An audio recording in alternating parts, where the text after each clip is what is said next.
Bienvenue sur la 17e étape du Tour de France 1989.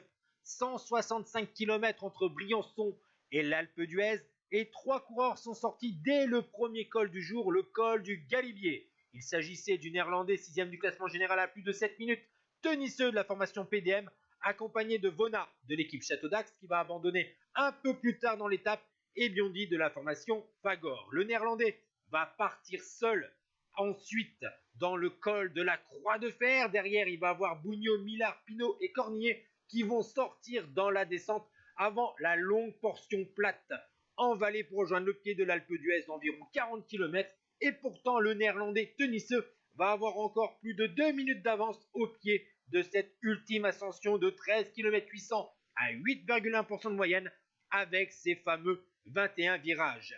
Et Gert-Jan Tenisseux, vainqueur de la Classicoa, la classique de San Sébastien en 1988, et vainqueur quelques semaines auparavant du Tour des Asturies, va résister au retour des leaders, puisque derrière c'est la bataille pour le maillot jaune, alors que le groupe de compte, lui, a été avalé. Et ainsi, à l'avant de la course, eh bien, Gert-Jan Tenisseux s'impose au sommet de l'Alpe d'Huez et va faire un joli rapproché au classement général, puisque des coureurs comme Charly Mottet ont été largement distancés.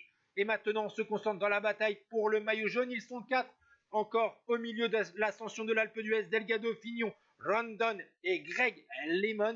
Mais on va voir que Fignon va accélérer. Il va être rejoint peu après par Pedro Delgado. C'est Fignon qui va faire le gros du travail pour distancer Greg LeMond, le maillot jaune, et essayer de prendre la tunique de leader. LeMond, lui, eh bien, va perdre petit à petit plus de 1 minute. Et finalement, sur la ligne d'arrivée, Delgado franchit la ligne en deuxième position à 1,09, juste devant Laurent Fignon qui va prendre le maillot jaune, puisque Rondon va passer la ligne avec un retard de 2,08 et Greg LeMond avec 2,28. Et voici le classement de cette 17e étape du Tour de France 1989 et la prise de pouvoir de Laurent Fignon. Ciao tout le monde.